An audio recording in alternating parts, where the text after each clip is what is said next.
Halo teman-teman semua, kembali lagi di channel aku. Jadi kali ini aku mau share ke kalian. Ini khusus untuk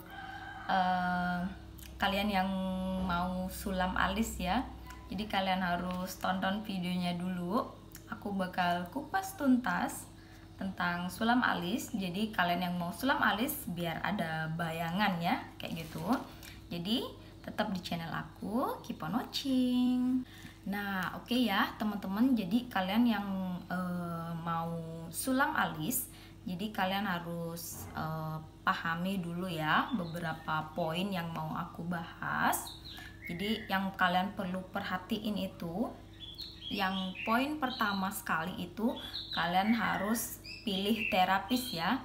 Maksudnya kalian harus benar-benar pilih orang yang akan melakukan tindakan sulam alis kalian itu gitu. Jadi dari segi kualitas kerja, jadi kalian harus benar-benar pantengin gitu ya. Maksudnya kalian harus cari info, misalkan ada teman kalian yang sudah melakukan sulam alis di sana, atau kalau misalkan kalian nggak punya teman, kalian bisa cek dulu kayak Instagramnya, kayak Facebooknya, atau apapun yang bisa membuktikan kalau orang itu benar-benar mempunyai kualitas gitu. Tapi terkadang juga ada beberapa terapis, maksudnya eyebrow technician ya, beberapa dari mereka yang kualitas kerjanya sangat bagus, tapi terkadang lupa mendokumentasikan pekerjaan mereka gitu. Jadi mereka kadang lupa update foto gitu. Jadi kalian benar-benar harus perhatiin ya untuk kualitas kerja dari pesulam yang kalian pilih gitu. Terus yang kedua itu kalian harus pikirkan matang-matang gitu ya. Maksudnya dari model alis yang kalian mau gitu, dan dari teknik pengerjaan yang kalian inginkan gitu ya. Maksudnya untuk model alis ya, terkadang aku ketemu banyak sekali klien ya, untuk alis asli mereka biasanya datar, mereka minta untuk sulamnya agak dibawa agak sedikit naik gitu. Orang yang alisnya sudah naik, mereka minta alisnya untuk dibuat lebih turun gitu. Jadi namanya manusia ya, terkadang-kadang permintaan kita terlalu banyak gitu. Jadi kalian harus benar-benar pikirkan secara matang, pikirkan dulu di rumah untuk model alis yang kalian mau itu seperti apa gitu. Dan untuk teknik pengerjaan, kalian mau yang manual atau kalian mau yang memakai mesin gitu. Kalau yang manual itu teknik pengerjaannya itu akan seperti serat-serat rambut seperti itu ya. Jadi manual itu untuk yang mengontrol tekanan itu dari tangannya terapis itu sendiri gitu, untuk membuat garis-garis, untuk mengisi warna, itu teknik manual. Kalau misalkan kalian mau teknik mesin, menggunakan mesin, itu biasanya kayak membuat ombre atau membuat pokoknya teknik micro shading ya. Jadi kalian harus benar-benar pikirkan itu sendiri di rumah. Maksudnya terutama itu dari bentuk alis ya teman-teman, kalian maunya seperti apa. Jangan sampai kalian terpengaruh ya teman-teman, maksudnya terpengaruh kalian sukanya alisnya seperti apa, misalkan model Korea seperti itu, tapi kalian mendengar pendapat dari teman-teman kalian, jadi kalian berubah pikiran gitu. Setelah alisnya itu jadi, kalian berpikir lagi, aduh kok seperti ini, aduh kok nggak seperti apa yang aku mau gitu. Nah dari situ kalian mulai menyalahkan terapis, menyalahkan pesulam gitu kan. Jadi kalian harus benar-benar pikirkan untuk model alis seperti apa yang kalian mau.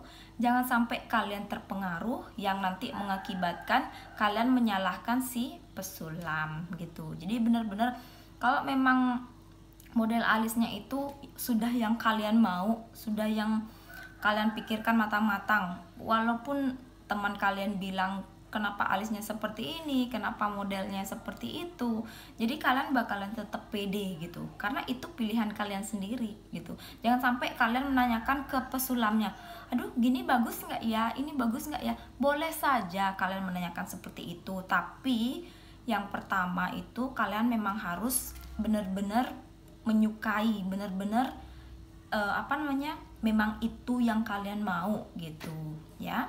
Itu untuk yang kedua.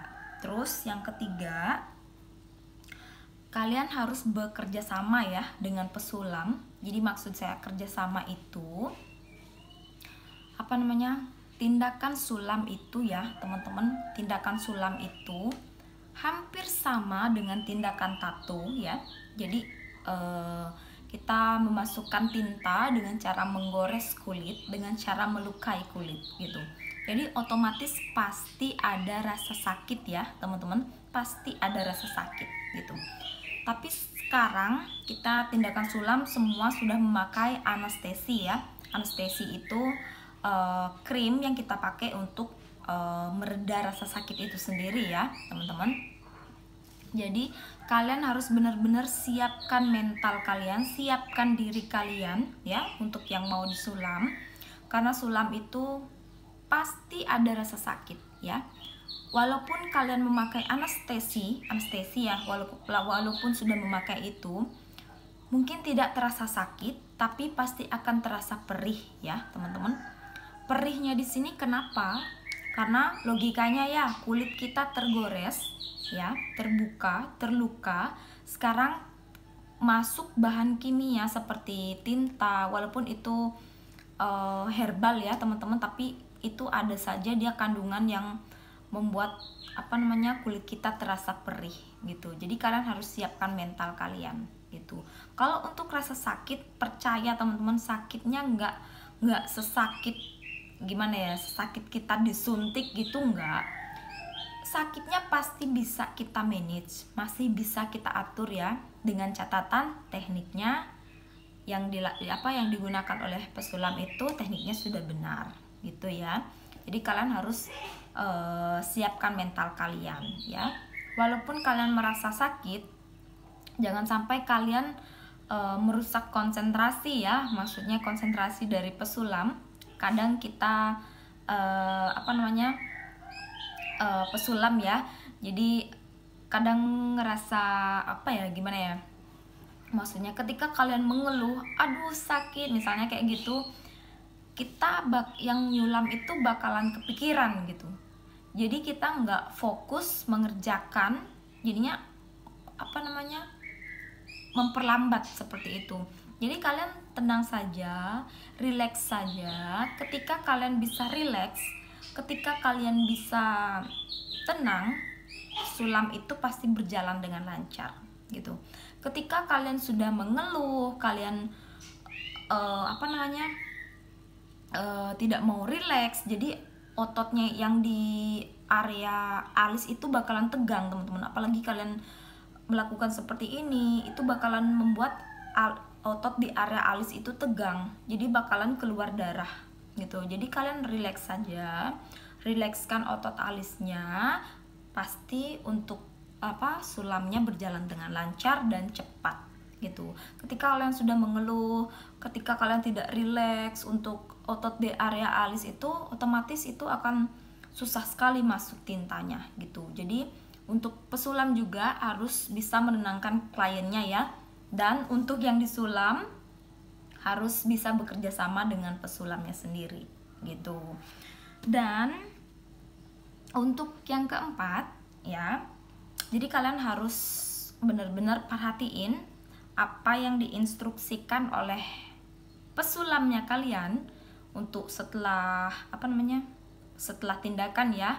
Kalau sudah diinstruksikan jangan kena air dulu, jangan digaruk-garuk dulu, jangan makan makanan penyebab alergi ya, karena kalau udah alergi itu pasti menimbulkan rasa gatal ya teman-teman. Dan untuk pengaplikasian vitamin juga harus diperhatiin ya. Pokoknya sebelum ngelupas itu benar-benar waktu yang sangat riskan ya teman-teman, jadi kalian harus benar-benar perhatiin lagi. Oke. Dan yang terakhir, kalian harus paham ya untuk jenis kulitnya kalian. Kalau misalkan kulitnya kalian berminyak, itu kalian harus paham benar, kulit berminyak itu bakalan susah sekali untuk menerima pigmen ya, menerima tinta teman-teman.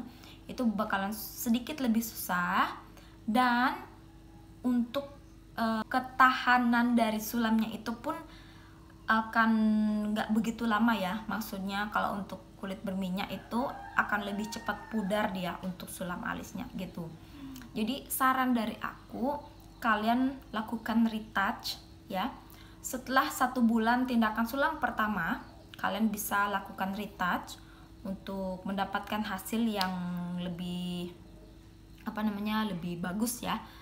Jadi kalian bisa lakukan retouch, atau kalian bisa pilih untuk harga. Biasanya ya untuk pesulam mereka biasanya mengadakan harga sekian, belum termasuk retouch, atau dengan harga yang sedikit lebih mahal tapi itu termasuk retouching itu sendiri gitu.